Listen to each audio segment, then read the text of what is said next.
जय श्री कृष्णा। राधे राधे। तो आइए आज मैं आपको सफला एकादशी व्रत की कथा सुनाती हूँ। इस सफला एकादशी व्रत की कथा सुनाती हूँ। इससे पहले जान लें कि अगर कोई एकादशी किसी भी माह की एकादशी अगर वीरवार को पड़ती है तो वो और भी अधिक फल देने वाली हो जाती है, क्योंकि एकादशी के व्रत में विष्णु भगवान जी की पूजा होती है और विष्णु भगवान जी के साथ साथ लक्ष्मी जी की और तुलसी जी की भी पूजा होती है। जैसे कि हम जानते हैं कि तुलसी जी में लक्ष्मी जी का वास होता है, इसीलिए वीरवार को यह एकादशी व्रत और भी फल देने वाला हो जाता है। तो आइए सुनते हैं सफला एकादशी व्रत की कथा। बोलो लक्ष्मी नारायण भगवान की जय।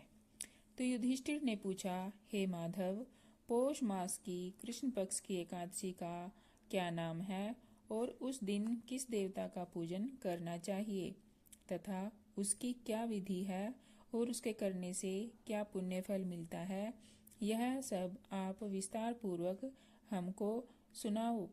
भगवान श्री कृष्ण जी बोले, हे युधिष्ठिर, मैं आपके प्रश्नों का उत्तर देता हूँ, जिन्हें आप ध्यान पूर्वक सुनिए। मेरे अनुसार अधिक दानी पुरुष के अतिरिक्त मैं एकादशी व्रत के करने वाले से अधिक प्रसन्न रहता हूँ। इस व्रत को भक्ति पूर्वक विधि सहित करना चाहिए। हे पांडुपुत्र, पौष मास की कृष्ण पक्ष वाली एकादशी का नाम सफला है। इस दिन श्री नारायण जी का विधि विधान से नारियल, नींबू, अबीर, सुपारी आदि अर्पण कर धूप, दीप, नैवेद्य, पुष्प आदि से 16 प्रकार से पूजा करके रात्रि जागरण तथा कथा कीर्तन श्रवण करते हुए दीपदान कर व्रत करना चाहिए। जिस प्रकार नागों में शेष नाग, पक्षियों में गरुड़ जी विश्रेष्ठ हैं, उसी प्रकार सब व्रतों में एकादशी व्रत श्रेष्ठ है। जो पुण्य 5000 वर्ष तक तपस्या करने से मिलता है, वही पुण्य भक्ति भावना से जागरण करके सफला एकादशी व्रत करने से मिलता है। हे कुंती पुत्र, अब आप सफला एकादशी की कथा सुनिए। चंपावती नगरी के महिष्मान नामक राजा के 4 पुत्र थे, जिनमें सबसे बड़ा पुत्र लुम्पक था, जो सदैव देवताओं व ब्राह्मणों की निंदा करता था, पर स्त्री गमन करता था तथा वैश्यगामी एवं महापापी था। जब राजा महिष्मान को अपने पुत्र के विषय में मालूम हुआ तो उन्होंने देश से निकाल दिया।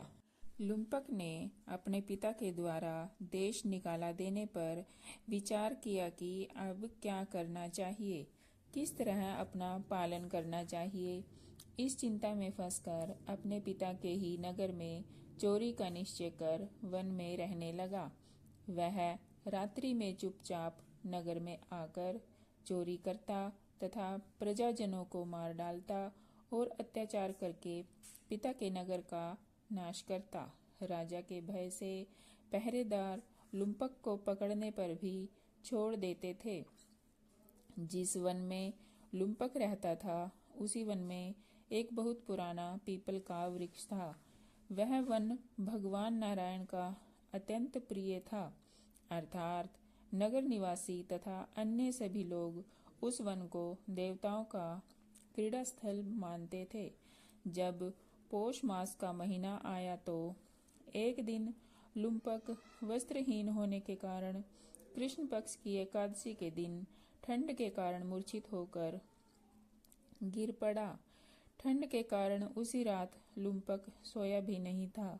वह अचेत अवस्था में 10वीं की संध्या से एकादशी के दोपहर तक पड़ा रहा। इस तरह वह बिना भोजन किए ही रह गया। दूसरे दिन सूर्य की गर्मी होने से उसके शरीर का शीत कम हुआ और जब चैतन्य अवस्था हुई तो अपने स्थान से उठकर गिरता पड़ता भोजन की तलाश करने लगा। शक्तिहीन हो जाने के कारण वह जीवों को मारने में भी असमर्थ था।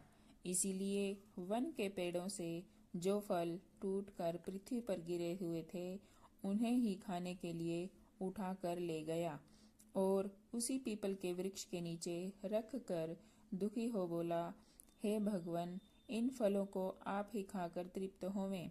क्योंकि वह दुखी था, क्रोध के कारण उसने ऐसा कहा था। सूर्य नारायण अस्त होने को चले गए थे। रात्रि बढ़ती जा रही थी। अपनी इस विवशता के कारण वह रोने लगा और भूख के कारण उसे रात भर नींद भी नहीं आई।